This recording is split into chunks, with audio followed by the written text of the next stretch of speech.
You aren't losing because you don't work hard enough. You are losing because your formula is completely broken.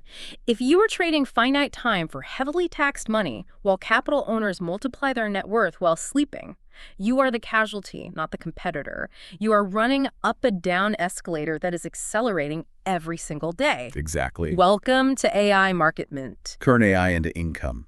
Turn knowledge into freedom. Your digital HQ for smart wealth creation. We need to have a very serious, frankly uncomfortable conversation about the lie of hustle culture today. It is a lie. I mean, we have to just call it what it is right from the start. Right, because I look around and I see people operating with this mass delusion, posting their 4 a.m. wake-up calls, bragging about the 60, 70-hour weeks. The badge of honor. Yeah, the badge of honor. And I don't see success when I look at that. I see pure inefficiency. It's the delusion of productivity, really. We've totally conflated being busy with being effective. Exactly. It's the staring at a screen until your eyes bleed mentality. We have entire generations convinced that if they just suffer enough, somehow the market will magically reward them. But the market doesn't care about your suffering. Not at all. The market only cares about value. And right now, people are operating with what is essentially a localized maximization strategy that is honestly globally terminal. Which means it has a dead end, that terminal strategy. Right. Sweat equity is fine for the first year, maybe the second year, when you're just hustling to get the ball rolling. But if you are 5 years in, yes, and you are still trading hours for dollars, you haven't built a business. You haven't built wealth. You've built a job. You're just a well-paid hamster on a very expensive wheel. And the terrifying part is what happens the moment you stop running. The wheel stops. The income goes to absolute zero. That is not a strategy. That is a highly precarious existence. We have to decouple physical effort from financial scale. This is where most people get fundamentally stuck because they intuitively feel that hard work directly equals money. But look at the actual mechanics of society. Who works the hardest physically? The people with the absolute least leverage. Right. The person cleaning a commercial building at 2 a.m., the guy pulling a double shift at the fulfillment center, just lifting boxes until his back gives out. In terms of caloric burn, in terms of sheer exhaustion, they are working harder than anyone. But they aren't the ones capturing the financial value of that labor. No. The hedge fund manager or the software architect who built the automated logistics system for that warehouse, they capture the value. And they might be sitting in an ergonomic chair, barely moving a muscle. The difference isn't the effort. It's the systemic leverage gap. And that gap is widening at terrifying speeds right now. In the past, you could outwork the competition if you were a blacksmith and you just hammered more iron than the guy next door. You made more money. Exactly. It's linear. But we aren't blacksmiths anymore. We are operating in an advanced leverage economy. If you try to compete using linear effort against exponential systems, you get crushed. It's like trying to bail out the Titanic with a teaspoon. I don't care how fast you move that spoon, the ocean wins. So why do we do it? Why is this whole grindset thing so deeply embedded in our psychology? Because we were explicitly trained to be this way. It is not an accident. It's a manufacturing standard. The factory blueprint. Yes. Go back to the Industrial Revolution. What did the tycoons of the 19th century actually need? They didn't need creatives. No, they didn't need independent thinkers or the capital allocators. They needed reliable biological machinery, millions of people who could stand in a line, perform a highly repetitive task, and just stay there for a set duration. Punch in, punch out. And to get that compliant workforce, society had to build a training ground. Public schools. Look at the architecture. Straight rows. Rigid instructions. A bell rings to tell you when to move. A bell rings to tell you when to eat. A bell rings to tell you when to go home. It is quite literally a factory simulation. We were taught that compliance creates safety. We were taught that presence equals value. If I'm sitting in my seat for 8 hours, I have done a good job. And then we took that exact industrial conditioning and copy-pasted it into the modern corporate office. It's the exact same structure. The open plan office is just the factory floor with better lighting and free coffee. And the paycheck mechanism is the same too. The hourly wage, or even the annual salary, is an industrial artifact. It assumes your value is strictly linear and capped by your physical endurance. But in the knowledge economy, and especially right now with AI, that premise is factually false. One smart decision, one automated workflow, one well-placed allocation of capital can generate value infinitely. It is non-linear. But we still have millions of people trying to apply factory habits to algorithmic markets. Working longer, sweating more, it's a fatal mismatch. You are bringing a knife to a nuclear war. You are trying to outprocess a computer with a biological brain. Which brings us to the reality of the competition today. Because we aren't just competing with other people anymore. No, we are competing with agents. Wait, Ali. Autonomous software agent sounds technical. What does that actually mean for a normal person? Simple. It just means a piece of code that can make decisions and execute tasks on its own without you pushing buttons. Imagine it like a digital employee that works 24/7, never sleeps, and never asks for a raise. So instead of me sitting there for hours answering emails, organizing files, or analyzing massive spreadsheets, The agent does it, faster, cheaper, and without human error. If your entire value proposition to the market is I can process information and follow instructions, you are obsolete. The agent is already here. that is the terrifying part for the grinders. Their whole identity is built on their ability to process work. Their mantra is, I can handle the load. And the agent says, I can handle 1,000,000 times the load for a fraction of a cent. If you compete against these digital employees with your biological energy, you lose. Every single time. Every time. So if the system is rigged and the competition is superhuman, why do high achievers stay stuck? Why don't they just pivot? Because of their primate brains, we are fighting millions of years of evolutionary hardwiring. The action bias. Exactly. We evolved on the savannah. In that environment, survival was purely about kinetics. If a lion is chasing you, you run. If you are hungry, you hunt. Action equals survival. Doing something feels inherently safer than doing nothing. Psychologists call it action bias. We have this deep-seated, primitive desire for immediate, tangible rewards. If I answer an email at 10 p.m., I get a dopamine hit. I did something, I move the ball forward. Even if the ball didn't actually need moving. It's the illusion of control. When you are frantic, when you're stressed, answering Slack messages at midnight, you feel like you are steering the ship. You feel important. Grinding feels like progress. Even if sitting back and letting a quiet system run is statistically far more profitable. We would rather fail while being busy than succeed while being quiet. Because if we succeed while being quiet, we have to admit that our precious hard work wasn't the variable that mattered. We have to violently let go of the ego boost that comes from being the hardest worker in the room. Let's talk about David. This is a fictional example, but I think a lot of people listening will instantly recognize themselves in him. Oh, David is the classic modern tragedy of the high earner. He's a senior software engineer, making roughly $250,000 a year. On paper, David is absolutely winning. He's in the top percentile of earners. But look at the reality of his life. He works constantly. He's always on call. He is shipping code at 2 in the morning.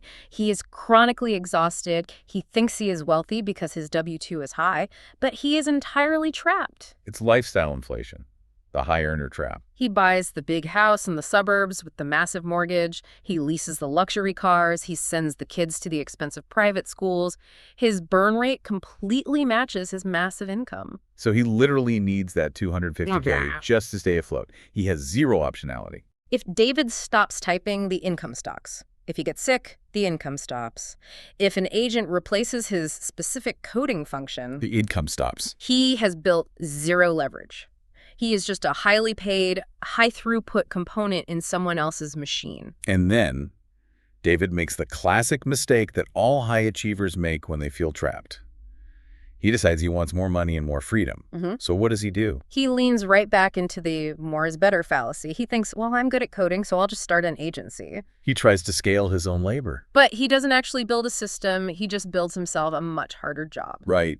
Now, instead of just coding, he is micromanaging junior developers, he's putting out fires with angry clients, he's stressing over payroll. He thinks he is building a business, but he's actually just increasing his own operational friction. Because he is still allocating time, not capital. He lacks the discipline to be lazy, and by lazy, I mean highly strategic. Yeah. He feels guilty if he isn't visibly working, so he fills his calendar with low-value tasks. He is busy, stressed, and essentially capping his own growth potential. He misses the forest for the trees. He completely misses the asymmetric bets because his head is buried in the sand. Wait, Ali. Asymmetrical opportunities sounds technical. What does that actually mean for a normal person? Simple. It just means a bet where the potential upside is massive, but the potential downside is strictly capped. Imagine it like buying a lottery ticket where you only risk $1, but you could win 1 million, except based on math, not luck. So things like investing in a scalable startup or acquiring digital assets or building a system once that pays out forever. Right. The downside is maybe you lose a little bit of time or a small amount of capital, but the upside is 100x or 1,000x. But David can't even see these opportunities. How could he? He's blinded by his own kinetic energy. He has absolutely no bandwidth. To find an asymmetrical trade, you need time to read, you need time to think, you need time to observe macro shifts in the market. And if your head is buried in code for 12 hours a day, you are completely blind to those shifts. The grind isn't just unpleasant, it is the ultimate opportunity cost. You are literally selling your potential for a linear wage. And it gets worse. We have to talk about the brutal math of this. Because even if David loves his job, even if he genuinely enjoys the grind, the financial mechanism of the whole system is rigged against him. This is where we get into the silent killers. People ignore this because it sounds boring, but it is precisely what keeps them poor: taxes and inflation. The government aggressively penalizes labor. That is just a structural fact of the tax code. It is explicit. If you earn money through sweat your salary, wages, bonuses, you pay the absolute highest marginal tax rates. Federal, state, FICA. You are getting hammered from every direction. Let's run the numbers to make it real. Say you earn $100,000. Okay, you earn 100K. Right off the top, the government takes its cut before you even see it. Let's say 30% all in, so you are left with 70K. And then inflation steps in. The invisible tax. It is the government quietly debasing the currency you just traded your life for. If real inflation is running at 5%, and let's be honest, for the things you actually want to buy like housing, healthcare, and education, it is much higher. Your purchasing power shrinks rapidly. So that $70,000 of real utility drops again. You are probably looking at $60,000 or $65,000 of actual purchasing power. You sacrificed an entire year of your life, 2,000 hours of grinding, and the system extracted nearly 40% of the value before you even paid your rent. Because the system values assets over sweat. Significantly. Look at capital gains rates. Look at qualified dividends. Look at how real estate is treated with depreciation schedules. The government is screaming at you through the tax code. Stop working and start owning. Let's compare two hypothetical people, worker A and investor B. This is the definitive comparison. Worker A is our classic grinder. He wants to get ahead. He has a normal job, but he wants more cash flow, so he gets a side hustle. He drives Uber, or he takes on freelance graphic design projects on the weekends. Right. He sacrifices his weekends. He works every Saturday and Sunday. He is tired. He burns out, but he makes an extra $20,000 for the year.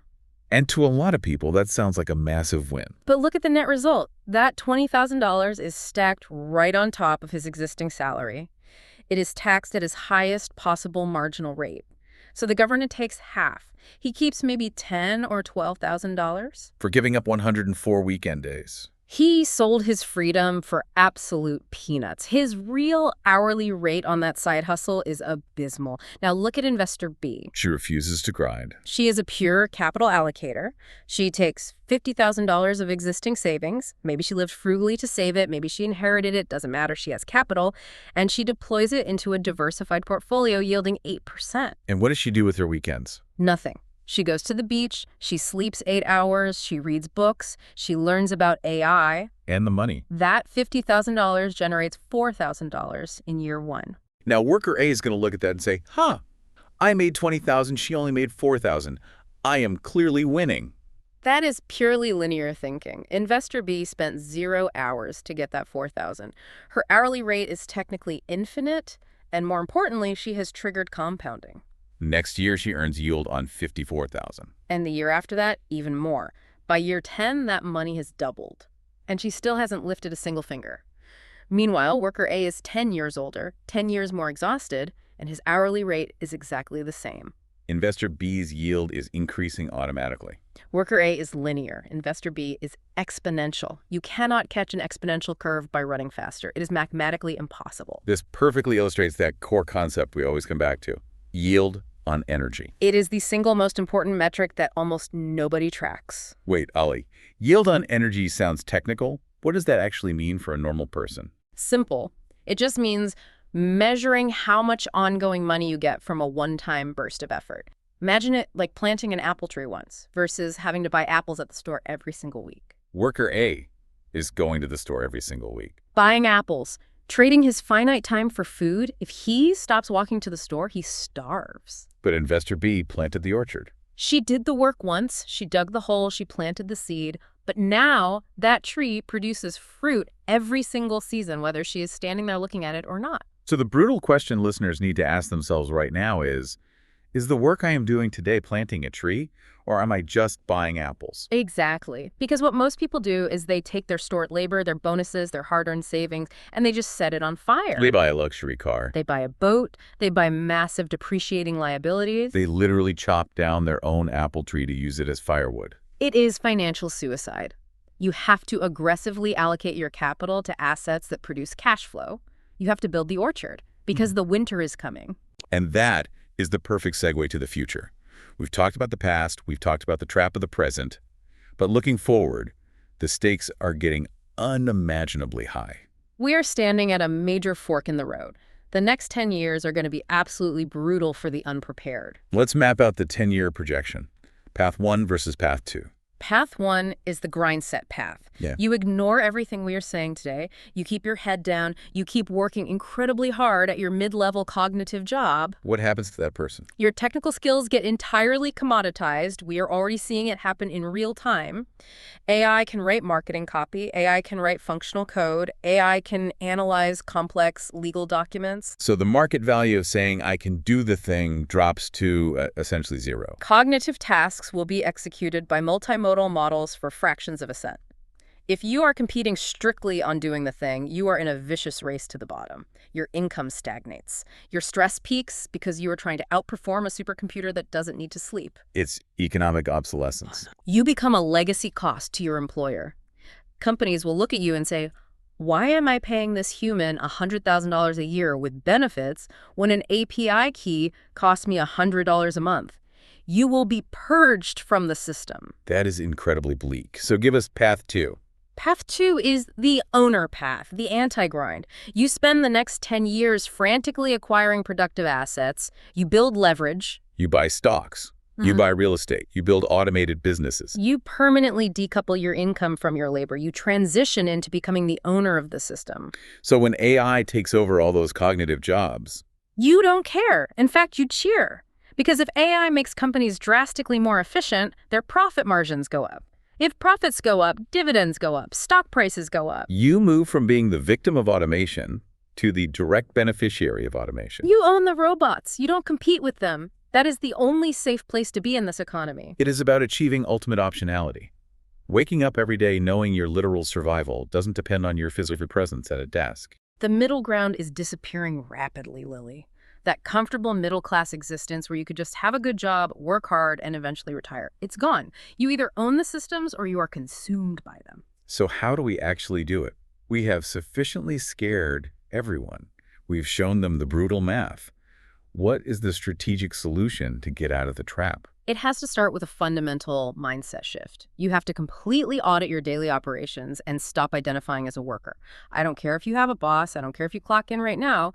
In your head, starting today, you are the CEO of your own personal holding company. You are me, Inc. And your salary from your job is just the initial revenue stream for that holding company. Your primary job as CEO is to take that revenue and allocate it as efficiently as possible. And a CEO doesn't scrub the floors. Exactly. You need to fire yourself from low-leverage tasks immediately. If you can outsource it, do it. If you can use an AI tool to do it faster, do it. You have to fiercely protect your mental bandwidth for high-level strategy and capital allocation. But then comes the execution. You need a rock-solid system. Because motivation is absolute garbage. Willpower is just a battery that runs out by 3 p.m. If you rely on discipline to invest your money every month, you will fail. Something always comes up. Always. The car breaks down. You decide you really need a vacation. Human nature will always find a reason to spend the money. You need a system that is ruthless and entirely emotionless. The money must automatically move to your investments before you even see it in your checking account. This is where we have to talk about the tools. To execute this anti-grind strategy, you need a centralized intelligence system. We use M1 Finance for this. It is frankly the only tool that actually aligns with this specific philosophy, primarily because of their pie-based approach. Most brokerage platforms out there actively want you to be a trader. They push notifications to get you to buy and sell constantly. which is just another exhausting form of grinding. M1 lets you be an architect instead. You define your target percentages once. You say, okay, I want 40% in the S&P 500, 20% in dividend aristocrats, and 20% in tech growth. You build a blueprint. And then you just turn on auto invest. Every single time you deposit money, the system automatically splits it up across your entire portfolio. It buys fractional shares. It does all the complicated math for you instantly. So if I put in $100, it distributes it perfectly according to my master plan. Instantly. And it handles dynamic rebalancing. If your tech stocks go on a massive run and get too heavy in your portfolio, the next time you add cash, the algorithm automatically buys the underperforming assets to bring your pie back to perfect balance. It literally forces you to buy low and sell high automatically. It is a robotic wealth manager without the absurd fees. It completely removes the friction. It removes the human emotion. It allows you to be lazy in the execution so you can be wealthy in the ultimate result. We've put the official verified links in the pinned comment below. Don't go searching randomly and get scammed. Use the ones we've checked. This is the automation necessity. You absolutely need the robot working for your wallet while you sleep. So let's wrap this up. The factory is closing. The era of the grind is definitively over. It is a relic. It is a formula that worked perfectly for your grandparents, but it will bankrupt you today. The ultimate goal is to shift from being the hamster to owning the wheel. Decouple your effort from your reward. Use systemic leverage. Let your capital sweat so your body doesn't have to. I know it feels risky for people to just stop grinding. It feels risky because you are deeply programmed to be a factory worker. But you have to rewrite the code. Don't let the future leave you behind. Start earning.